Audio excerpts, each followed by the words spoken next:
একদা আপনার বাচ্চা আপনার মহিলাটাকে বলে দিল, তোমার পেটে যে বাচ্চাটা রয় এই বাচ্চাটা কুতুবউদ্দিন হলো পিতা। তুমি বাদশার কাছে তুমি নালিশ জানিয়ে দেবে, তোমার পেটে বাচ্চাটার পিতার নাম হবে কুতুবউদ্দিন। মহিলাটা টাকার জন্য রাজি হয়ে গেল বাবা। একদা ছুটতে ছুটতে ছুটতে যেন বাদশাহ শামসুদ্দিনের কাছে পৌঁছে গেল। পৌঁছে যাওয়ার পরে বলে, বাদশাহ আমার পেটে যে বাচ্চাটা রয় এই পিতা কিন্তু কুতুবউদ্দিন বাখতিয়ার কাকি। আমি অবলা মহিলা, আমি কোথায় যাব, কার কাছে বিচার নিয়ে যাব? আমি তাই আপনার কাছে এসেছি, আপনি আমার বিচারটা করে দিন। যে না বাবা শুনেছে মহিলাটার পেটে বাচ্চা রয় কুতুবউদ্দিন বাখতিয়ার কাকি। বাদশার মাথায় যেন বাজখা পড়েছে। পড়বেই তো, কারণ ছোট্ট থেকে যে বড় হচ্ছে যার দুর্নাম নাই, পরবর্তীতে কেউ যদি দুর্নাম দেয় হতভাগ হবেন না? হবেন না? হবে। বাদশাহ শামসুদ্দিন বলে যে আমি কুতুবউদ্দিন হুজুরের হাতে হাত রেখে বাইয়াত গ্রহণ করেছি, তিনার হাতে হাত রেখে মুরিদ হয়েছি, আর হুজুরকে আমি ছোট্টবেলা থেকে দেখে আসছি, কখনো দুর্নাম নাই। আর তুমি হুজুরের সম্পর্কে আজে বাজে কথা বলো, তোমার তো এটা শোভা পাই না। মহিলাটা বলে, হুজুর আমি আপনার কাছে এসেছি না, আপনি আমার বিচারটা ঠিক করে দেবেন বলে আমি নিরাপায় হয়ে আমি আপনার কাছে এসেছি। কিন্তু বাদশাহ আমি আপনাকে এটা সত্য কথা বলি, আমার পেটে যে বাচ্চাটা রয় এর পিতাই কিন্তু কুতুবউদ্দিন বাখতিয়ার কাকি। মহিলা বারবার আপনার বলতেছে, একদা আপনার যেন বাদশাহ বলতে আরম্ভ করে, ওগো মহিলা তুমি বারবার আমার হুজুরের নামে অপবাদ দিতেছ, তুমি একটা মিথ্যা নাম দিতেছ। কিন্তু আমি বাদশাহ তোমায় জানিয়ে দিই, আর তুমি যেই কথাটা বলো এই কথাটা যদি তুমি প্রমাণ করে দিতে পারো তো ভালো, আর যদি না প্রমাণ করতে পারো আমি কিন্তু তোমার গর্দানটা কেটে নেব। কি কাটবে? গর্দানটা কেটে। মহিলা কিন্তু আপনার ভয় নাই, কারণ হলো টাকার নেশা বাবা। টাকার নেশা এমন নেশা চলে যায় ভাই ভাইকে কাটে। দলিল জমির জন্য দেখবেন পিতার সঙ্গে সন্তানের ঝামেলা লেগে যায় টাকার লেগে বাবা। এই টাকা এমন একটা জিনিস আপনার জীবনকে সুখময় বানায়, আবার দেখবেন এই টাকা এমন একটা জিনিস আপনার সংসারকে ছাড়খাড় করে দেয়। একদা মহিলা যেন বাবা বলে, হুজুর আমার পেটে যে বাচ্চাটা রয়েছে এর পিতা কিন্তু কুতুবউদ্দিন বাখতিয়ার কাকি। একদা শামসুদ্দিন বলে, না আমি এটা তোমার কথা মানতে পারি না। বলে ঠিক আছে, আপনি কুতুবউদ্দিন হুজুরকে ডাক দিতে রাখুন, আপনি এটা ডেকে নিন। কারণ হলো আমার যদি কথা মিথ্যা হয় আপনি আমার গর্দানটা কেটে নেবেন, আর যদি সত্য হয় আপনি আমার বিচারটা একটু করে দেবেন। একদা বাদশাহ শামসুদ্দিন যেন নিজের প্রহরীদেরকে ডাকে, প্রহরী তোমরা যাও যাও, তোমরা আমার হুজুর কুতুবউদ্দিন বাখতিয়ার কাকির কাছে যাও, তোমরা গিয়ে আমার কুতুবউদ্দিন বাখতিয়ার কাকি হুজুরকে তোমরা ডেকে আনো। সোনা মানিক আমার দুজন প্রহরী আপনার দৌড়াতে আরম্ভ করেছেন। এক পা দু পা করতে করতে করতে দেখতেছে আমার কুতুবউদ্দিন সাজদাতে রয়ে আল্লাহর কাছে দোয়া করতেছে। কি করছেন? দোয়া করছেন আল্লাহর কাছে সেজদায় পড়ে। হঠাৎ করে যেন বাবা প্রহরীরা দেখার পরে সবাই আপনার দাঁড়িয়ে রয়েছে, হুজুর দোয়া করতেছে, হুজুর আল্লাহর ইবাদত বন্দেগী করতেছে। হঠাৎ করে হুজুরের আপনার ইবাদত শেষ হয়ে যাবার পরে একদা আপনার চলে এসেছে। আসার পরে প্রহরী বলে, হুজুর আজ আপনার প্রতি একটা দুর্নাম অপবাদ লাগিয়েছি, আপনার প্রতি একটা অভিযোগ এসেছে বাদশার কাছে। বলে কি অভিযোগ? বলে হুজুর আপনার দ্বারা নাকি একটা মহিলার পেটে বাচ্চাটা রয়েছে, তার পেটে নাকি আপনার সন্তান লালিত পালিত হচ্ছে। যে না আপনার সোনা কুতুবউদ্দিন বাখতিয়ার কাকির মাথায় যেন বাজখা পড়ে গেল। বলে যে কাজ আমি করিনি ওই কাজের আমার প্রতি অপবাদ দেওয়া হয়েছে, আমার প্রতি দুর্নাম লাগানো হয়েছে। একদা আপনার বলে, হুজুর আপনি বললে তো হবে না, কারণ আমরা জানি আপনি কাজ করতে পারেন না, আপনি এই কাজ থেকে দূরে থাকেন। কিন্তু হুজুর আপনার নামে লালিশ এসেছে, আপনার নামে বিচার এসেছে, হুজুর আপনাকে আপনাকে বাদশাহ ডেকেছে, বাদশাহর কাছে আপনাকে যেতে হবে। মহিলার কথা শোনার পরে বাবা আমার কুতুবউদ্দিন বাখতিয়ার কাকি এক পা দু পা করতে করতে করতে যেন বাদশাহ শামসুদ্দিন দরবারে পৌঁছে যায়। বাদশাহ শামসুদ্দিন বলে, হুজুর আপনার প্রতি আমার কাছে একটা অপবাদ বিচার এসেছে, একটা অভিযোগ এসেছে। আপনার তারাতে নাকি মহিলার পেটে বাচ্চা রয়েছে, আপনার সন্তান নাকি মহিলার পেটে রয়েছে, আপনি এটা একটু বিচার করে দিন। কাকে বলছে বিচার করতে? কুতুবউদ্দিন বাখতিয়ার কাকিকে। জোরে বলেন।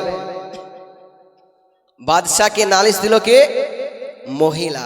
আর বিচারটা কাকে করতে বলছে? কুতুবউদ্দিন বাখতিয়ার কাকিকে। কুতুবউদ্দিন বাখতিয়ার কাকি চিন্তা করলেন, আমি যদি চাই কোনটা সত্য কোনটা মিথ্যা প্রমাণ করে দিতে পারি। জোরে বলেন। কিন্তু তিনি মনে মনে ভাবলেন যে আমার পরে কিছু কিছু লোক আসবে যারা বলবে যে আল্লাহর ওলির হাতে হাত রেখে বাইয়াত গ্রহণ করলে সেই তার মুর্শিদ, সেই ওলি তার ভক্তকে আপদ বিপদ থেকে রক্ষা করতে পারবে না। এই যে কথাটা বলবে, ওই কথা বলার আমি সুযোগই রাখবো না। বলে কেমন করে? আমি আমার দোষ আমি নিজে প্রমাণ করব না, বরঞ্চ আমি যার হাতে মুরিদ হয়েছি খাজা মঈনুদ্দিন চিশতির হাতে আমি মুরিদ, আমার হুজুরকে ডেকে আমি এটা প্রমাণ করিয়ে নেব। জোরে বলেন।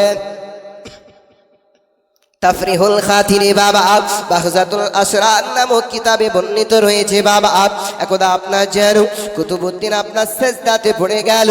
সেজদায় পড়ে যাবার পরে আমার খাজা মঈনুদ্দিনকে ডাকি, ও আমার মুর্শিদ, ও আমার ওলি, আজ আপনার ভক্ত কুতুবউদ্দিনের প্রতি একটা অপবাদ লাগিয়েছে, কুতুবউদ্দিনের প্রতি একটা দুর্নাম লাগিয়েছে। আমার দ্বারাতে নাকি মহিলার পেটে বাচ্চাটা রয়েছে, মহিলার পেটে বাচ্চাটা লালিত পালিত হচ্ছে। যেই না আমার খাজা মঈনুদ্দিনকে ডাকা, আমার খাজা মঈনুদ্দিন যেন আত্মীয় শরীর থেকে তার ভক্তের কথা শুনতে পায়। আমার খাজা মঈনুদ্দিন যেন বাবা তার ভক্ত আপনার তাকে রাখতেছে, তিনার কানে আপনার খবরটা পৌঁছে গেল, খবরটা আপনার তার কানে চলে যায়। একদা আপনার যেন সঙ্গে সঙ্গে যেন আমার খাজা মঈনুদ্দিন আর নিজের রওজাতে থাকতে পারলেন না। আমার ভক্ত ডেকেছে, আমার ভক্ত বিপদে পড়েছে, আমার ভক্ত আপদে পড়েছে, আমি মঈনুদ্দিন কেমন করে থাকতে পারি, আমি মঈনুদ্দিন এটা কেমন করে সহ্য করতে পারি। একদা আমার খাজা মঈনুদ্দিন কিছুক্ষণের নাই যেন বাদশাহ শামসুদ্দিনের দরবারে হাজির হয়ে যায়। এবার এখানে একটা প্রশ্ন আসবে কি, যে তিনি কিছুক্ষণ মুহূর্তের মধ্যে আজমির শরীফ থেকে বাদশাহ দরবারে কেমন করে আসবে? প্রশ্ন আসবে না? আসবে না? আসবে। আপনাকে এটাও ক্লিয়ার করে দিই, শুনবেন? বলি শুনুন। মহান আল্লাহ পাক তিনি বলেছেন, যখন তোমরা দেখবে যাকে ওলি নামে জানবে, পীর নামে জানবে, তুমি তখন ভেবে নিবে যে তার হাত মানে আমি আল্লাহ আমার হাত। জোরে বলেন। তিনার পা মানে আমি আল্লাহ আমার পা, তিনার চোখ তিনার মুখ মানে আমি আল্লাহ আমার চোখ আমার মুখ। এক কথায় আল্লাহর ওলি তোমরা যাকে নামে জানবে তার যত কিছু আছে আমি আল্লাহ, ওগুলো সব কিছুই আমার। জোরে বলেন। তাহলে আল্লাহ যার মধ্যে হয়ে যায় তার জন্য কোনো কোনো জিনিস অসম্ভব থাকতে পারে? কথা বলুন, পারে? পারে না, কারণ খুদ আল্লাহ তো নিজে আল্লাহ তো হয়ে যাচ্ছেন ওখানটাতে। তাই সেকেন্ডের নাই কি তার চাইতো কাছে, কিন্তু তার কমে কিন্তু পৌঁছে যেতে পারে। এবার যখন পৌঁছে গেল বাদশাহ শামসুদ্দিন আসলে, আসার পরে আমার খাজা মঈনুদ্দিনের হাতে হাত রেখে চুম্বন করলেন। জোরে বলেন। তাহলে আল্লাহর ওলির হাতে পীরের হাতে হাত রেখে চুম্বন খাওয়া জায়েজ? কি বললাম? জায়েজ। কারণ যদি না জায়েজ ও হারাম হতো খাজা মঈনুদ্দিন বলছে বাবা করো না, বলতো না? বলতো না? বলতো। কিন্তু কিছু না করলে ওনার হাতে হাত রেখে চুমুটা খেতে দিলেন। জোরে বলেন সুবহানাল্লাহ। এবার খাজা মঈনুদ্দিনকে আপনার সব কথা বললেন যে হুজুর আপনার এই যে ভক্ত কুতুবউদ্দিন, ইনার দাঁড়াতে বাচ্চা মহিলার পেটে রয়েছে, কিন্তু এই মহিলা বলতেছে কিন্তু আমাদের বিশ্বাস হয় না, এটা আপনি নিজে বিচার করে দেন। বিচার কাকে দিচ্ছে? এবার খাজা মঈনুদ্দিনকে দিচ্ছে। আমার খাজা মঈনুদ্দিন মহিলাটাকে বলছে, ঠিক আছে, তোমাদের বিচার আমি খাজা মঈনুদ্দিন করে দেব। খাজা মঈনুদ্দিন এবার সঙ্গে সঙ্গে মহিলাটাকে বলছে, এ মহিলা, তুমি যে তোমার পেটে আদৌ যে বাচ্চা রয়েছে কুতুবউদ্দিনের কি না, এটা সত্য করে বলো। মহিলা বলছে, হুজুর সত্যি বলছি, আমার পেটে বাচ্চাটা কুতুবউদ্দিন হুজুরেরই। খাজা মঈনুদ্দিন রহমাতুল্লাহ আলাইহি রেগে গেলেন, বলে, মহিলা, তোমার পেটে যে বাচ্চা রয়েছে আমার নাম হচ্ছে খাজা মঈনুদ্দিন, তুমি যদি সত্য কথা না বলো আমি তোমার পেটে থাকা বাচ্চার দ্বারাতে কথা বলিয়ে নেব। জোরে বলেন, কি বলবে? কথা বলিয়ে নেবে। মহিলা বলছে, বাচ্চা দুনিয়া থেকে জন্ম নেওয়ার পরে 1 বছর হলে আও মাও করে, আর পেটে বাচ্চা থাকায় কথা বলবে? মনে হয় আমাকে ঝাড়ি ঝাড়ি মারছে, ঠকানোর চেষ্টা করছে। মহিলাই কত চিন্তা করে। আবার আমার খাজা মঈনুদ্দিন বলছে, সত্যি করে বলো, আর যদি না বলো কিন্তু আমি সঙ্গে সঙ্গে কিন্তু তোমার পেট থেকে বাচ্চার কথা বলাবো। মহিলা বলছে, সত্যি বলছি হুজুর, এ বাচ্চা কুতুবউদ্দিন বাখতিয়ার কাকি। দোষ স্বীকার করে না। একদা যেন বাবা দোষ যখন না স্বীকার করেছে, আমার কুতুবউদ্দিন বাখতিয়ার কাকি রহমাতুল্লাহ আলাইহির প্রতি অপবাদ লাগিয়েছে, দুর্নাম লাগিয়েছে। খাজা মঈনুদ্দিন যেন সঙ্গে সঙ্গে যেন ওই মহিলাটার পেটে বাচ্চা রয়েছে, মহিলাটার পেটের বাচ্চার দিকে বাবা নিজের আঙ্গুল দ্বারা ইশারা করতে লাগলেন, ইশারা করে বলতে লাগলেন, ওরে বাচ্চা রে, আমি খাজা মঈনুদ্দিন তোকে ডাকতেছি, আমি খাজা মঈনুদ্দিন তোকে বলতে চাই, তোর পিতা যদি কুতুবউদ্দিন হয় এটা বলে দে, আর তোকে কে এনেছে এটাও তুই বলে দে, যে না আমার খাজা মঈনুদ্দিন বলা। বাবা সঙ্গে সঙ্গে বাচ্চাটা যেন মায়ের পেটে রয়, সঙ্গে সঙ্গে আমার খাজাটাকে বলে, হুজুর, আমার পিতা কুতুবউদ্দিন নয়, বরঞ্চ আমার মাকে টাকা দিয়ে ভাড়া করে এনেছে। কি করেছে? ভাড়া করে এনেছে। তাহলে এখান থেকে কি বোঝা যায়? যখন আপনি হক্কানি আল্লাহর ওলির হাতে হাত রেখে বায়াত করবেন, মুরিদ হবেন, তখন আপনি যতই আপাত বিপদে থাকুন না কেন, আপনাকে রক্ষা উদ্ধার করতে পারবে না? পারবে না বাপ? সকলগুলো পারবে না? পারবে না? পারবে। কারণ যেমন করে কুতুবউদ্দিন বাখতিয়ার কাকি রহমাতুল্লাহ আলাইহি নিজে চাইলেও কিন্তু প্রমাণ করতে পারতেন, কিন্তু কাকে ডাকালেন?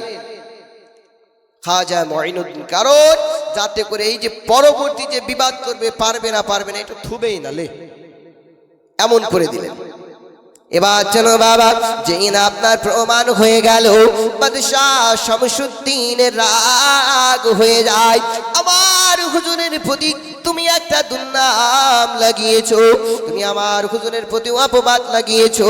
আমি বাদশাহ শামসুদ্দিন, আমি এটা তোমায় আগে বলেছিলাম, যদি তুমি এটা মিথ্যা হয় আমি তোমার গর্দানটা কেটে নেব।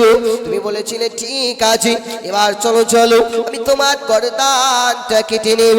হঠাৎ করে যেন বাবা বাদশাহ প্রহরীদেরকে ডাকে, ওরে প্রহরী, এই মহিলাটাকে নিয়ে যা আর তোর কারাগারে বন্দি করে দে।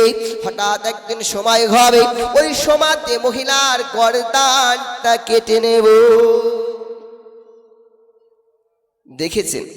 তাই আমাদের আকীদা ও বিশ্বাস রাখতে হবে, ঈমান আমাদের রাখতে হবে যে হক্কানি আল্লাহর ওলির হাতে বায়াত গ্রহণ করতে হবে, এবং আমরা আপাত বিপদে পড়লেও রক্ষা করবেন, এবং তিনাদের নাম ধরে আল্লাহর কাছে চাইলে দোয়া করাটাও হবে জায়েজ, চলবে।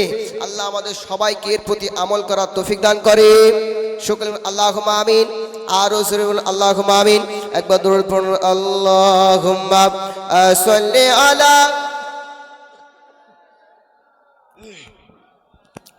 মুহাম্মাদ ওয়া আলা আলিহি সাইয়্যিদিনা মাওলানা মুহাম্মাদ সাল্লি আলা মুহাম্মাদিন সাল্লু আলা মুহাম্মাদ হরদম সুবহান কালো পাক নবী মুহাম্মাদ হরদম সুবহান কালো শফিআনা। চলুন বাবা আপনাকে এবার একটু ঘটনার দিকে নিয়ে যাই বাবা। আপনার ইসলামকে আমরা পেয়ে গেছি, অনেক আরামে আমরা পেয়ে গেছি।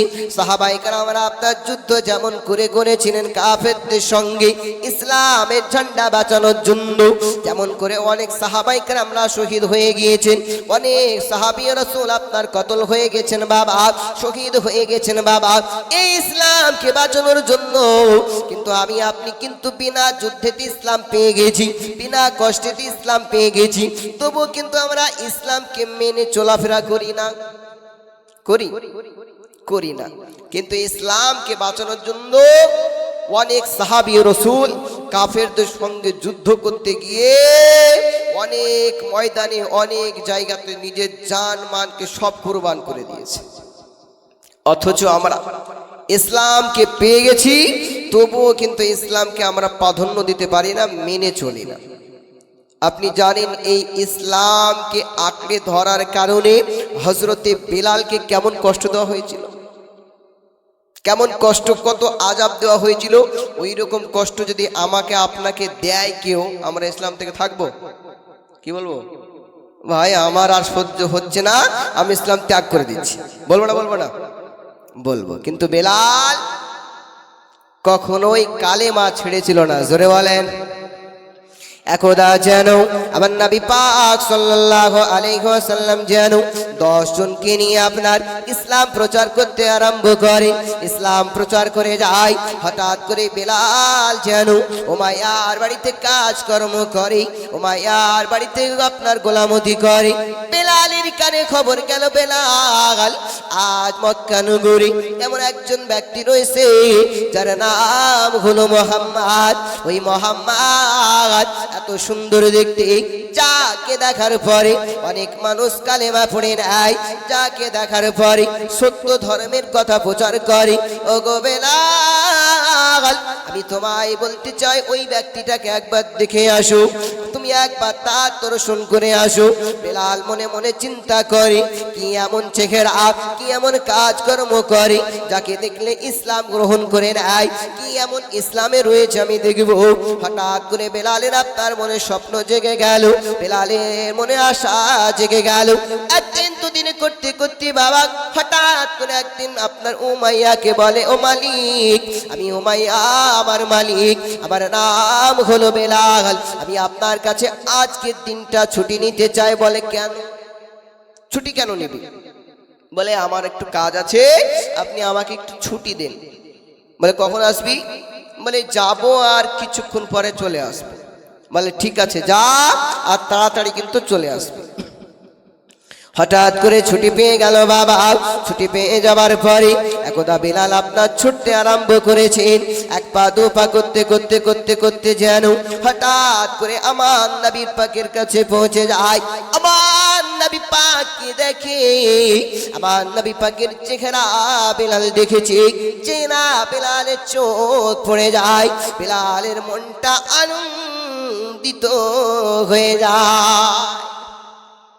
বেলাল খুশি হয়ে যায় যে এত সুন্দর চেহারা, এত রূপময় দেখতে আমি বেলাল জীবনে কখনো পুরুষ দেখিনি, এইরকম মানুষ আমি দেখিনি। একদা আপনার যেন বেলাল দেখার পরে নিজের মনে আশা জেগে গেল, যদি মানুষটা এত সুন্দর হয় তার নিশ্চয়ই ধর্মটা হবে সত্য, তার কথাবার্তা হবে সত্য। একদা আপনার যেন বেলাল সব কিছু দাঁড়িয়ে দেখতেছে, দাঁড়িয়ে দেখতে দেখতে যেন বেলালের মনে খটকা জেগে যাবার পরে তার মনে আশা জেগে গেল, আমি নবীর কাছে যাব আর কালেমা পড়ে মুসলমান হব। একদা যেন বেলাল আমার নবী পাকের কাছে গেলে বলে, হুজুর, আমার নাম হলো বেলাল, আমি হলাম উমাইয়ার বাড়ির গোলাম, আমি আপনার নামে শুনেছিলাম, আমি আপনার প্রশংসা আমি শুনেছিলাম, কিন্তু আপনাকে আমি কখনো দেখিনি। আজ আপনাকে দেখার পরে আমার মনটা আনন্দিত হয়, আমার মনটা খুশি হয়ে যায়। হুজুর, আমি আপনার কাছে কালেমা পড়ে মুসলমান হতে চাই। মুসলমান হতে চাও। আমার নবী পাক সাল্লাল্লাহু আলাইহি ওয়াসাল্লাম সঙ্গে সঙ্গে বেলালকে কালেমা পড়ে মুসলমান বানিয়ে নিলেন। জোরে বলেন।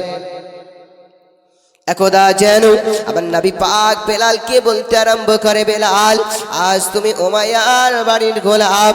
এই উমাইয়া হলো একটা বুত পূজাকারী, মূর্তি পূজাকারী, কাফেরদের সবচেয়ে বড় লিডার। তুমি কালেমা পড়েছো বেলাল, কিন্তু বেলাল তুমি একটা কথা মাথায় রেখিও, যদি তোমার মালিক উমাইয়া যদি শুনতে পারে, তোমার মালিক উমাইয়া যদি শুনতে পায়, যদি জানতে পারে তুমি কালেমা পড়ে তোমায় কিন্তু কতল করে দেবে, তোমায় কিন্তু মেরে দেবে গো বেলাল। কিন্তু বেলাল আমি তোমায় বলি, এই ভয়টা তোমার মধ্যে নেবে না, এই ধরটা তোমার মধ্যে নেবে না। কারণ হলো আমি নবী পাক তোমায় জুবান দিয়ে যাই, আমি তোমার সঙ্গে থাকবো। শুধু আমি নয় বেলাল, যেহেতু তুমি কালেমা পড়েছো, তোমার সঙ্গে স্বয়ং আল্লাহ থাকবে। বেলাল একটা কথা তুমি মাথায় রাখিও, আমি নবী পাক যখন তোমার সঙ্গে আছি, আমার আল্লাহ পাক যখন তোমার সঙ্গে আছে, তোমার চিন্তার কোনো কারণ নাই। একদা যেন বাবা একটা কথাই বলল বেলাল, যতই কষ্ট দেখ না কেন, যতই আপাত বিপদ হোক না কেন বাবা, জীবনে তুমি কখনো কালেমা বাদ দেবে না। বেলাল একটা কথাই আমার নবী পাককে বলেছিলেন, বলে হুজুর আমি বেলাল আপনাকে কথা দিয়ে গেলাম, আমি আপনাকে জবান দিয়ে গেলাম, যতই আমি বেলাল আমায় কষ্ট দেখ না কেন, আমায় আঘাত করুক না কেন, আমি বেলাল আপনাকে কথা দিয়ে যাই, জীবনেও আমি বেলাল কালেমা বাদ দেব না। আর আমরা এমনি এমনি কালেমা পেয়ে গেছি, কষ্ট না করাতে। এই ধর্মে এসে গেছি নবীর উম্মত হই, তবুই কিন্তু আমরা ওই নবীকে মহাব্বত করি না, ভালোবাসি না। আপনি জানেন এই নবীর উম্মত হওয়ার জন্য হযরত ঈসা আলাইহিস সালাম, যিনি একজন আল্লাহর নবী ছিলেন, তবু আল্লাহর কাছে আফসোস করেছিলেন। কি বলেছিলেন? আল্লাহ, আমি ঈসা আমাকে নবী না করে যদি তোমার শেষ জামানার পয়গম্বর রাসূলের নবী যদি আমাকে উম্মত করতে, আমি ঈসা সবচেয়ে বেশি বড় খুশি হতাম। জোরে বলেন। একজন নবী হওয়ার পর আফসোস করেছে বাবা, আমার আপনার মতো উম্মত হওয়ার জন্য। আর আমরা ওই নবীর উম্মত হয়ে যাওয়ার পরও ওই নবীকে কিন্তু আমরা মহাব্বত করি না, ওই নবীর কাজকর্ম আমরা করি না। আমার নবী পাক সাল্লাল্লাহু আলাইহি ওয়াসাল্লাম বলেছেন, যখন আমার উম্মতি নামাজ পড়ে, আমি রাসূল আমার চোখ এবং আমার অন্তর ঠান্ডা হয়ে যায়। জোরে বলেন। আর আমরা নামাজ থেকে দূরে। আজ গরমের সময় তো দূরেই থাকবা, আবার ঠান্ডার সময় যদি ফজরের সময় দেখবেন মসজিদে গিয়ে লোক পাওয়া যায় না, পাওয়া যায় না। তাহলে কেমন মুসলমান আমরা? আজ আপনি এই সামান্য ঠান্ডার ভয় করছেন, আপনি চিন্তা করেছেন যে আল্লাহ এই সামান্য ঠান্ডা একটা নমুনা আপনাকে দেখাতে পারে, তাহলে আল্লাহর জাহান্নামে কত বড় ঠান্ডা থাকতে পারে? চিন্তা করেছেন? আজ আপনাকে আমাকে বাঁচানোর জন্য, রক্ষা করার জন্য, দেশ রক্ষা করার জন্য বর্ডারের ধারে আর্মিরা কত ঠান্ডায় দাঁড়িয়ে আছে, আর আপনি সামান্য একটু পানি ঠান্ডা লাড়তে পারছেন না। আর তিনারা সারা রাত সারা দিন ঠান্ডায় দাঁড়িয়ে আছে। তাহলে কেন দাঁড়িয়ে আছে? আপনাকে চিন্তা করতে হবে, ভাবতে হবে বাবা, এই দুনিয়াটা কিছুদিনকের জায়গা বাবা, কখন কার মৌত হয়ে যাবে, কখন কার চোখ বুজে যাবে কেউ বলতে পারবে না। তাই আমাদেরকে আমলও করতে হবে, আমাদেরকে নামাজে পড়তে হবে। আল্লাহ পাক আল্লাহ তাআলা আপনাকে আমাকে 5 ওয়াক্ত মসজিদে গিয়ে নামাজ পড়ার তৌফিক দান করে। সকল আল্লাহুম্মা আমিন। আর জোরে আল্লাহুম্মা আমিন। একদা চলুন বাবা, এবার আপনার বেলাল আপনার অনুমতি নিতে চাই। আমার নবী পাককে বলে, হুজুর আমি বেলাল আপনার কাছে কালেমা পড়ে নিলাম, আমি আপনার কাছে কালেমা পড়েছি হুজুর, আপনাকে আমি কথা দিয়ে যাই, আমি বেলাল কখনো কালেমা ছাড়বো না, আমি বেলাল কখনো কালেমা বাদ দেব না। আপনি শুধু আমাকে একবার অনুমতিটা দিয়ে দিন, আমি চলে যেতে চাই, আমি আমার আকার কাছে চলে যাই। নারে তাকবীর, নারে রিসালাত, নারে রিসালাত, मसला के आला हजरत हजरत अल्लामा मौलाना मुफ्ती नईमुद्दीन रिजवी साहब क़िबला, हजरत अल्लामा मौलाना मोहम्मद मुफ्ती नईमुद्दीन रिजवी साहब क़िबला। नारे तकबीर, नारे रिसालत। मसला के आला हजरत नारे हैदरी, नारे तकबीर, नारे रिसालत। এই দেখুন হুজুরে চলে আসছে, আমারও টাইম মনে হয় শেষের দিকে চলে আসছে। আর ঘটনা যেটা ধরেছি শেষ করাও যাবে না, এই ঘটনা নিয়ে গেলেও আপনার শেষ করা যাবে না। তো আপনাকে আমি আর একটা আল্লাহর ওলির কথা ঘটনা শুনিয়ে দিই, এটা এখানে থেকে যাক। এটা বলতে লাগলে বাপ এখনো 2 ঘন্টা পার হয়ে যাবে, তাও শেষ হবে না। তো এই জন্য আমি আর একজন আল্লাহর ওলির পাওয়ার কেমন হতে পারে এই ঘটনাটা বলে ইনশাআল্লাহ আমার বক্তব্য ইতি করে দেব। শুনবেন, যেহেতু হুজুর মুখতাসার হবে বলছে, তাহলে আর তো কিছু করার নেই। চলুন একটা দুটো নাত শুনিয়ে দিই, তারপর আমার বক্তব্য ইতি করবো। একবার দরুদ পড়ুন, আল্লাহুম্মা সাল্লি আলা মাওলানা मुहम्मद वाला आली दिना मौलाना। दे दोला दे दोलो नाते दोला दे गाय मोर मुस्ताफा घुमाई के जब चले आई चले जाए सोनार मदीना, चल जाए सोनार मदीना।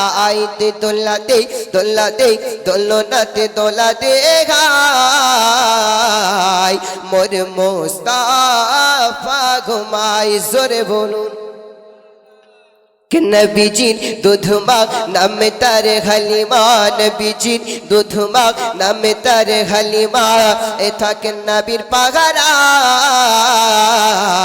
थाकेन नबीर पागाराय। दे दोला दे दोलो नाते दोला दे गाय मोर मुस्ताफा घुमाई के जब चले आई चले जाए सोनार मदीना, चल जाए सोनार मदीना। আর জোরে বলুন के हाजिरा हजे जाए कालो काबा धोरे कय, हाजिरा हजे जाए कालो काबा धोरे कय मोरे गुनहा माफ चाय,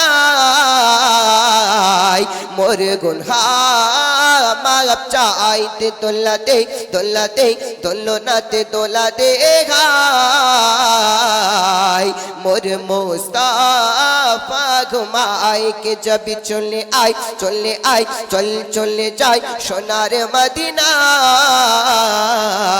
चल जाए सोनार मदीनाয়। জোরে বলেন। তো যাই হোক, আর আমার বক্তব্য আগে বাড়াচ্ছি না। হুজুরকে বসিয়ে রেখে বক্তব্য দেওয়া সবলাই হবে বেয়াদবি, এই জন্য আর আমার বক্তব্য আগে বাড়াতে চাই না। এই বলে আমার বক্তব্য ইতি করছি। বলার মধ্যে ভুল প্রার্থী ক্ষমা প্রার্থী। আল্লাহ পাক আমাদের সকলকে যতটুকু আমল করলাম এই আমলের প্রতি আমল করার তৌফিক দান করে সকল আল্লাহুম্মা আমিন। আর আল্লাহুম্মা আমিন। আসসালামু আলাইকুম ওয়া রাহমাতুল্লাহি ওয়া বারাকাতুহু।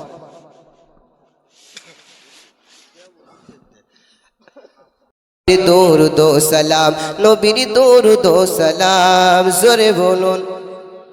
প্রেম ধ্যানে মগ্ন হয়ে সারাক্ষণ গাই শুধুই তাহার গুণগান। সারা জীবন কেউ জানি ফোরাবে না তাহার শানমান। সারা জীবন গেয়ে যাব যতদিন থাকবে এই দেহে প্রাণ। নবীর দরুদ ও সালাম নবীর মিলাদ ও কিয়াম, নবীর দরুদ ও সালাম নবীর মিলাদ ও কিয়াম। কেন এত ভালো লাগে আমার জিন্দা নবীর নাম, এত ভালো লাগে আমার নূর নবীর নাম। আর ভালো লাগে নবীর দরুদ ও সালাম নবীর মিলাদ ও কিয়াম, নবীর দরুদ ও সালাম। আল্লাহুম্মা সাল্লি আলা দিনা মুহাম্মাদিন, সকলে বলুন আল্লাহুম্মা সাইয়্যিদিনা মুহাম্মাদিন। নবীর দরুদ ও সালাম, নবীর মিলাদ ও কিয়াম। আপনারা পড়ছেন না, ভালো লাগছে না আপনাদের? আমার সঙ্গে সঙ্গে পড়বেন, আরো ভালো লাগবে, বুঝতে পারলেন?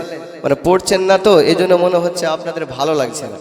তো কমসে কম আপনারাও পড়ুন, দেখবেন আমারও ভালো লাগবে, আপনাকেও ভালো লাগবে। যখন পড়তে লাগবেন ভালো লাগে, পড়বেন না তো আরো ভালো লাগবে না। একা একা তো ভালো লাগে না। কারণ আপনাকে লজিক দিয়ে বলি, মাস্টার পড়াচ্ছে, মাস্টার বলছে বলো ওয়া, আপনার কি বলতে বলতে হবে না? ছাত্র চুপচাপ, মাস্টার কেমন হবে? খারাপ লাগবে যে আমি পড়াচ্ছি, এত ভালো করে শেখাচ্ছি তোমাদের, বলতে বলছি তাও বলো না, তাহলে মাস্টার খারাপ লাগবে না? এখন হতে পারে আমি আপনার চাইতে বয়সে অনেক ছোট মানি, কিন্তু ইসলামের দিক দিয়ে কম বেশি আমি জানি বেশি, আপনারা কম জানেন। সেই দৃষ্টিতে আমি আপনাদেরকে যতটা পারবো শিখাবো। তাহলে আমার সঙ্গে হ্যাঁ তো দিবেন, ওটাই তো দিচ্ছেন না, তাহলে কি করে শিখবেন? দিবেন তো এবার সকলে ইনশাআল্লাহ। দু হাত তুলে বলুন ইয়া রাসূলুল্লাহ, ইয়া হাবিবাল্লাহ। গোলাপি নীলাম, গাদা নীলাম, নীলাম রজনীগন্ধা, মনের সুখে মালা গেথেছি সকাল থেকে সন্ধ্যা। জোরে বলুন গোলাপি নীলাম, গাদা নীলাম, নীলাম রজনীগন্ধা, মনের সুখে মালা গেথেছি সকাল থেকে সন্ধ্যা। হাসি মুখে মালা গেথেছি সকাল থেকে সন্ধ্যা। ইয়া রাসূলুল্লাহ বল্লা, ইয়া রাসূলুল্লাহ। লাল ফুলকে প্রশ্ন করি রংটি কোথায় পেলে, ও গো নবীজির খুন মুবারক লাল ছিল বলে। জোরে বলে হো লাল ফুলকে প্রশ্ন করি রংটি কোথায় পেলে, ও গো নবীজির খুন মুবারক লাল ছিল বলে। তাই লাল ফুলকে তুলে তুলে গেঁথে রাখলাম মালা, সামনে পেলে পরাব তোমায় সেই ফুলেরই মালা। সুযোগ পেলে পরাব তোমায় সেই ফুলেরই মালা। গোলাপি নীলাম, গাদা নীলাম, নীলাম রজনীগন্ধা, মনের সুখে মালা গেথেছি সকাল থেকে সন্ধ্যা। হাসি মুখে মালা গেথেছি সকাল থেকে সন্ধ্যা। ইয়া রাসূলুল্লাহ, লা ইয়া রাসূলুল্লাহ। সাদা ফুলকে প্রশ্ন করি রংটি কোথায় পেলে, ও গো নবীজির তাত মুবারক সাদা ছিল বলে। জোরে বলে হো সাদা ফুলকে প্রশ্ন করি রংটি কোথায় পেলে, ও গো নবীজির তাত মুবারক সাদা ছিল বলে। তাই সাদা ফুলকে তুলে তুলে গেঁথে রাখলাম মালা, সামনে পেলে পরাব তোমায় সেই ফুলেরই মালা। হাসি মুখে পরাব আমরা সেই ফুলেরই মালা। গোলাপি নীলাম, গাদা নীলাম, নীলাম রজনীগন্ধা, মনের সুখে মালা গেথেছি সকাল থেকে সন্ধ্যা। হাসি মুখে মালা গেথেছি সকাল থেকে সন্ধ্যা। আল্লাহ কথা তুমি মাথায় রাখিও, আমি নবী পাক যখন তোমার সঙ্গে আছি, আমার আল্লাহ পাক যখন তোমার সঙ্গে আছে, তোমার চিন্তার কোনো কারণ নাই। একদা যেন বাবা একটা কথাই বললো বেলাল, যতই কষ্ট দেখ না কেন, যতই আপাত বিপদ হোক না কেন বাবা, জীবনে তুমি কখনো কালেমা বাদ দেবে না। বেলাল একটা কথাই আমার নবী পাককে বলেছিলেন, বলে হুজুর হুজুর আমি বেলাল আপনাকে কথা দিয়ে গেলাম, আমি আপনাকে জবান দিয়ে গেলাম, যতই আমি বেলাল আমায় কষ্ট দেখ না কেন, আমায় আঘাত করুক না কেন, আমি বেলাল আপনাকে কথা দিয়ে যাই, জীবনেও আমি বেলাল কালেমা পাতেব না। আর আমরা এমনি এমনি কালেমা পেয়ে গেছি কষ্ট না করাতে। এই ধর্মে এসে গেছি নবীর উম্মত হই, তবুই কিন্তু আমরা ওই নবীকে মহাব্বত করি না, ভালোবাসি না। আপনি জানেন এই নবীর উম্মত হওয়ার জন্য হযরত ঈসা আলাইহিস সালাম, যিনি একজন আল্লাহর নবী ছিলেন, তবু আল্লাহর কাছে আফসোস করেছিলেন। কি বলেছিলেন? আল্লাহ, আমি ঈসা আমাকে নবী না করে যদি তোমার শেষ জামানার পয়গম্বর রসুলের নবী যদি আমাকে উম্মত করতে, আমি ঈসা সবচেয়ে বেশি বড় খুশি হতাম। জোরে বলেন। একজন নবী হওয়ার পর আফসোস করেছে বাবা আমার আপনার মতো উম্মত হওয়ার জন্য। আর আমরা ওই নবীর উম্মত হয়ে যাওয়ার পরও ওই নবীকে কিন্তু আমরা মহাব্বত করি না, ওই নবীর কাজকর্ম আমরা করি না। আমার নবী পাক সাল্লাল্লাহু আলাইহি ওয়াসাল্লাম বলেছেন, যখন আমার উম্মতি নামাজ পড়ে, আমি রাসূল আমার চোখ এবং আমার অন্তর ঠান্ডা হয়ে যায়। জোরে বলেন। আর আমরা নামাজ থেকে দূরে। আজ গরমের সময় তো দূরেই থাকবা, আবার ঠান্ডার সময় যদি ফজরের সময় দেখবেন মসজিদে গিয়ে লোক পাওয়া যায় না। পাওয়া যায়? পাওয়া যায় না। তাহলে কেমন মুসলমান আমরা? আজ আপনি এই সামান্য ঠান্ডার ভয় করছেন। আপনি চিন্তা করেছেন যে আল্লাহ এই সামান্য ঠান্ডা একটা নমুনা আপনাকে দেখাতে পারে, তাহলে আল্লাহর জাহান্নামে কত বড় ঠান্ডা থাকতে পারে? চিন্তা করেছেন? আজ আপনাকে আমাকে বাঁচানোর জন্য, রক্ষা করার জন্য, দেশ রক্ষা করার জন্য বর্ডারের ধারে আর্মিরা কত ঠান্ডায় দাঁড়িয়ে আছে, আর আপনি সামান্য একটু পানি ঠান্ডা লাড়তে পারছেন না। আর তিনারা সারা রাত সারা দিন ঠান্ডায় দাঁড়িয়ে আছে। তাহলে কেন দাঁড়িয়ে আছে? আপনাকে চিন্তা করতে হবে, ভাবতে হবে বাবা, এই দুনিয়াটা কিছুদিনকের জায়গা বাবা, কখন কার মৌত হয়ে যাবে, কখন কার চোখ বুজে যাবে কেউ বলতে পারবে না। তাই আমাদেরকে আমলও করতে হবে, আমাদেরকে নামাজে পড়তে হবে। আল্লাহ পাক আল্লাহ তাআলা আপনাকে আমাকে 5 ওয়াক্ত মসজিদে গিয়ে নামাজ পড়ার তৌফিক দান করে। সকল আল্লাহুম্মা আমিন। আর জোরে আল্লাহুম্মা আমিন। একদা চলুন বাবা, এবার আপনার বেলাল আপনার অনুমতি নিতে চাই। আমার নবী পাককে বলে, হুজুর আমি বেলাল আপনার কাছে কালেমা পড়ে নিলাম, আমি আপনার কাছে কালেমা পড়েছি হুজুর, আপনাকে আমি কথা দিয়ে যাই, আমি বেলাল কখনো কালেমা ছাড়বো না, আমি বেলাল কখনো কালেমা বাদ দেব না। আপনি শুধু আমাকে একবার অনুমতিটা দিয়ে দিন, আমি চলে যেতে চাই, আমি আমার আকার কাছে চলে যাই। নারে তাকবীর, নারে রিসালাত, নারে রিসালাত, মাসলাকে আলা হযরত, মাসলাকে আলা হযরত হযরত আল্লামা মাওলানা মুফতি নঈমউদ্দিন রিজভী সাহেব কিবলা, হযরত আল্লামা মাওলানা মুহাম্মদ মুফতি নঈমউদ্দিন রিজভী সাহেব কিবলা। নারে তাকবীর, নারে রিসালাত, মাসলাকে আলা হযরত, নারে হায়দারি, নারে তাকবীর, নারে রিসালাত। এই দেখুন হুজুর চলে আসছে, আমারও টাইম মনে হয় শেষের দিকে চলে আসছে। আর ঘটনা যেটা ধরেছি শেষ করাও যাবে না, এই ঘটনা নিয়ে গেলেও আপনার শেষ করা যাবে না। তো আপনাকে আমি আর একটা আল্লাহর ওলির কথা ঘটনা শুনিয়ে দিই, এটা এখানে থেকে যায়। এটা বলতে লাগলে বাপ এখনো 2 ঘন্টা পার হয়ে যাবে, তাও শেষ হবে না। তো এই জন্য আমি আর একজন আল্লাহর ওলির পাওয়ার কেমন হতে পারে এই ঘটনাটা বলে ইনশাআল্লাহ আমার বক্তব্য ইতি করে দেব। শুনবেন? যেহেতু হুজুর মুখতাসার হবে বলছে, তাহলে আর তো কিছু করার নেই।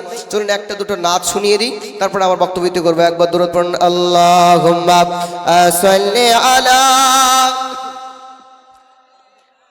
মাওলানা মুহাম্মদ ওয়া আলা আলিহি দিনা মাওলানা। দে দোলা দে দোলা দে দোলনাতে দোলা দে ঘাই মোর মুস্তাফা ঘুমায় কে যাবি চলে আয় চল চলে যাই সোনার মদিনায় চল যাই সোনার মদিনায় দে দোলা দে দোলনাতে দোলা দে গায় মোর মুস্তাফা ঘুমায় জোরে বলুন कि नबीजीर दूध माग नाम तारे हलीमा नबीजीर दूध माग नाम तारे हलीमा ए थाके नबीर पागराय थाके नबीर पागराय ते दोला दे दोलनाते दोला दे गाय मोर मुस्ताफा घुमाय के जब चले आय चल चले जाय सोनार मदीनाय चल जाई सोनार मदीनाय आरो जोरे बोलुन के हाजिरा हजे जाई कालो काबा धरे कय हाजिरा हजे जाई कालो काबा धरे कय मोरे गुनहा माफ चाय मोरे गुनहा माफ चाय ते दोला दे दोलनाते दोला दे गाय मोर मुस्ताफा घुमाय के जब चले आय चल चले जाय सोनार मदीनाय चल जाय सोनार मदीनाय जोरे बोलें तो যাই হোক আর আমার বক্তব্য আগে বাড়াচ্ছি না হুজুরকে বসিয়ে রেখে বক্তব্য দেওয়া সবলাই হবে বেয়াদবি এইজন্য আর আমার বক্তব্য আগে বাড়াতে চাই না এই বলে আমার বক্তব্য ইতি করছি বলার মধ্যে ভুল প্রার্থী ক্ষমা প্রার্থী আল্লাহ পাক আমাদের সকলকে যতটুকু আমল করলাম এই আমলের প্রতি আমল করার তৌফিক দান করে সকল আল্লাহুম্মা আমিন আর আল্লাহুম্মা আমিন আসসালামু আলাইকুম ওয়া রাহমাতুল্লাহি ওয়া বারাকাতুহু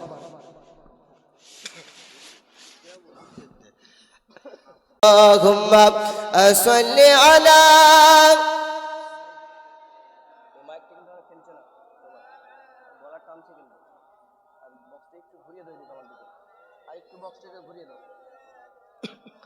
مولانا سيدنا محمد صلى على दोहर दम जुबान कलो पाक नबी मोहम्मद हरदम जुबान शफीअना सल्लल्लाहु ताला अलैहि वसल्लम अल्हम्दुलिल्लाह समस्त तारीफ व प्रशंसा व गुणगान व इबादत সেই মহান আল্লাহ পাক আল্লাহ তাআলার জন্য যে মহান আল্লাহ পাক আল্লাহ তাআলা আপনাকে আমাকে সকলকে সমস্ত কাজকে বিরত রেখে সমস্ত কাজে না রেখে এই যে একটি নেককার জলসার আয়োজন করা হয়েছে ইসলামিকের এইখানে এসে বসার তৌফিক দান করেছে এখন পর্যন্ত যে আল্লাহ আপনাকে আমাকে জীবিত রেখেছেন সেই মহান আল্লাহ তাআলার অগণিত শুকরিয়া আদায় করে সকলেই বলুন আলহামদুলিল্লাহ তিনার পরে পরে তিনার হাবিব আকাই নামদার আহমদে মুস্তাফা জনাবে মুহাম্মদুর রাসূলুল্লাহ সাল্লাল্লাহু তাআলা আলাইহি ওয়াসাল্লামের প্রতি অগণিত দরুদ ও সালাম শান্তির ন্যায় অর্পিত হোক বা বর্ষিত হোক সকলেই বলুন আল্লাহুম্মা আমিন আজ আপনাদেরকে আমি প্রথমত কিছু ইউনিক কথা বলবো তারপরে কোনো একটা ভূমিকার দিকে ইনশাআল্লাহ যাব কারণ বাড়ির ভিট যদি না ঠিক থাকে আপনি পোল গাঁথেন আর থম গাঁথেন দাঁড়াবে না তো সেম আপনি যাই শুনেন না কেন আপনার ঈমান যতক্ষণ না পাকাপোক্ত সহিউল আকীদা হবে যতক্ষণ না মজবুত হবে আপনি নামাজ পড়েন যা কোনো সব বেকার যেমন ঘর ভেঙে পড়ে যাবে সব বেকার আজ আপনাকে কিছু ইউনিক কথা বলবো কারণ না বললেও হয় না যেমন ভিট শক্ত না রাখলে কোনো বাড়ি থাকবে না আপনাকে ওই কথা আকীদার কিছু কথা না বললে আপনি বিভ্রান্ত পড়ে যাবেন কারণ এখনকার হচ্ছে সোশ্যাল মিডিয়ার জামানা এই সোশ্যাল মিডিয়াতে কিছু যুবক ভাই আছে সুন্নি আবার কিছু যুবক ভাই দেখবেন যে এইরকম হাত বাঁধা। যদিও বা আমি তাদেরকে কিছু বলছি না, কিন্তু আমি এটা ক্লিয়ার করতে চাই। কারণ ভাই তুমি জেনারেল শিক্ষিত, তুমি হাদিস সম্পর্কে কোরআন সম্পর্কে কি বুঝো, কি পড়েছো তুমি? তোমাকে যদি আমি জিজ্ঞাসা করি ভাই, তো বলে যে না সহিহুল বুখারীতে আছে অমুক নম্বর হাদিস। কোথায় আছে? বলবে বুখারীতে আছে। এরকম বলে কি হাদিস? হাদিসটা পড়ো দেখি, আর পড়তে পারবে না। বলছি বাংলাতে লেখা আছে। নবী সাল্লাল্লাহু তাআলা আলাইহি ওয়াসাল্লাম কি বাংলা বলতেন? কি বলতেন? আরবি বলতেন। তো বলছে বোকা, নবী সাল্লাল্লাহু আলাইহি ওয়াসাল্লাম আরবি বলতে তোর বাংলা কথা দেখে লাগাম আছে আমাদের? আরবি পড়। বলছে আরবি হুজুর জানি না যে পড়তে। তাহলে কি বলবেন এবার? মূর্খের সঙ্গে বকা না, তাহলে অত দূরও যাব না। আপনি তাকে যদি জিজ্ঞাসা করেন, মানলাম তুমি বাংলা পেয়েছো, একটা কথার উত্তর দাও তো, তুমি মাদ্রাসায় গিয়েছো কখনো? না হুজুর যাইনি। তাহলে তুমি আলিফ বা তাসা সঠিক করে উচ্চারণ শিখলে না, কিভাবে বের করতে হয় তার নিয়ম কানুন জানো না, বা হাদিস পড়ছো কিভাবে? আরে বোকা, তোমাকে আগে সে প্রাথমিক শিক্ষাটা তো নিতে হবে, তারপরে তো তুমি বলবে। আপনি যদি কোনো ছেলেকে যদি বলে যে এইখানে, আপনি তাকে একটা প্রশ্ন করবেন যে নবীর ভাষা ছিল আরবি, তোমার বাংলা কেন দেখবো আমি? আরবি পড়ো আর মানে করো বাংলাতে, তোমার বাংলা মানে আমি নিব না। কি বলবেন? যে আরবি পড় আর মানে কর, দেখি কত পারিস। তাহলে ইচ্ছুক, সব শেষ। আরেকটা প্রশ্ন করবেন তাদেরকে। আমার তাদের কাছে একটা শুধু প্রশ্ন থাকবে, ভাই তুমি মাদ্রাসায় যাওনি, আবার হাদিস হাদিস করছো। দেখবেন মাদ্রাসায় যে তলাবে ইলম থাকে পড়ে, আমরা একদিন ছিলাম, এই যে আমার পাশে কম বেশি বসে আছে ভাইয়েরা, হতে পারে কম সমবয়স্ক বয়সের, এরা বুঝবে, স্টুডেন্ট যারা জানে বুঝে। মাদ্রাসায় একটা মিজান বলে একটা বই পড়ানো হয় এবং মুনসারিফ বলে একটা বই পড়ানো হয়, একসঙ্গে থাকে বইটা। এই মুনসারিফটা পড়া হয় যে বাব ওজন কোন কোনটা বাব থেকে এসেছে, কার কোন ওজনে এসেছে। যেমন আপনাকে বলি, বাটখারা দেখেছেন না? কেজি কেজি দেখেন তো, এটাও 500 ওটাও 500। তো যখন 500 একটা কেজি থাকে, সেটা আপনার ওজনে কোনো ধান লাপে বা লাপে, তখন এক সমান পরাপর হয়। তো মাদ্রাসায় পড়ায় তখন একটা কোনো আরবিকে মুখস্থ করিয়ে দেয় আর বলে যে এই আরবির ওজনে যত আরবি আসবে দেখবে এই মাপই হবে। কারণ 500 ন্যায় দুধ মাপেন, 500 ন্যায় তেল মাপেন, 500 ন্যায় পানি মাপেন, একই তো নাকি? ওটাও হচ্ছে একই। আপনি তাদেরকে জিজ্ঞাসা করুন, ভাই মাদ্রাসায় সর্বপ্রথম কি পড়ানো হয় আপনারা জানেন? সর্বপ্রথম একদম শিক্ষা যেমন বাংলা দিয়ে কি শেখানো হয়? ওয়া, আ, আর ইংলিশের দিক দিয়ে এ বি সি পড়াই তো। ঠিক ইসলামিক প্রতিষ্ঠানে কিন্তু সর্বপ্রথম কি পড়ায়? আলিফ বা তা পড়াই না? পড়াই। আপনি তাকে বলবেন, যে ভাইরা বলবে যে হাদিসে আছে, হাদিসে আছে, আপনি তাকে বলবেন যে এই আলিফ শব্দটা আছে, আলিফ শব্দটা কোন ওজনে এসেছে, কোন বাব থেকে এসেছে তুমি জানো? আর জানবে না। যেমন বাটখারা বললাম না, 500 ন্যায় আপনি 500 তেল মাপেন, তাও তো 500, 500 দুধ মাপেন, তাও 500, 500 গম মাপেন, তাও 500। এই যে আলিফ শব্দটা আমরা পড়ি না, এরও কিন্তু একটা ওজন আছে। বাবে ইফআল একটা ওজন আছে। মুনসারিফ যেটা বলা হয়, মুনসারিফে পড়ানো হয়, ছাত্ররা জানে, কম বেশি বোঝে, পড়ছে, জানে। ওদেরকে জিজ্ঞাসা করবেন, তা আলিফি তুমি জানো না খো, সর্বপ্রথম শিক্ষা, আবার হাদিস জানো মানে? তাহলে বোকার মতো কথা না এটা? তুমি ওয়া পড়তে পারো না, ওয়া জানো না, আবার বলো যে আমি সব বাংলা ঘাঘাকে পড়ে দেবো। তাহলে বোকার মতো কথা না এটা? বোকার মতো কথা। তাই আমি ভাই যুবকদেরকে বলবো, তুমি ইন্টারনেট দেখে নয়, তুমি হক্কানি একজন আলেমের সুশিক্ষিত কাছে যাও। কারণ তুমি জেনারেল শিক্ষিত, যে যে জায়গা তাকে সেই জায়গায় দাও। যদি উকিলকে ডাক্তারের জায়গায় দেওয়া হয় চলবে? চলবে? উকিলকে ডাক্তারের জায়গায় বসিয়ে দিলেন, একটা পেশেন্ট এনে দিয়ে দিলেন রুগীকে, বলে চিকিৎসা করো, পারবে সে? পারবে না। তুমি জেনারেল শিক্ষিত, মওলানা নয় মুফতি নাও, তুমি ওই কেন কাজ করতে যাচ্ছ ভাই? তোমার কাজ হচ্ছে জানার। বলা হয়েছে ফাসআলু আহলায যিকরি ইন কুনতুম লা তা'লামুন, যে বিষয়ে তুমি জানো না জানো। তুমি না জেনে ইন্টারনেট বলবে নাকি? ইন্টারনেটে জানতে বলেছে নাকি? জানতে বলেছে কার কাছে? আলেম ওলামাদের কাছে, জোরে বলেন। আর ও জানছে কার কাছে? মোবাইলকে আলেম বানিয়ে দিল। তাহলে মতো জাহেল আছে আর কেউ?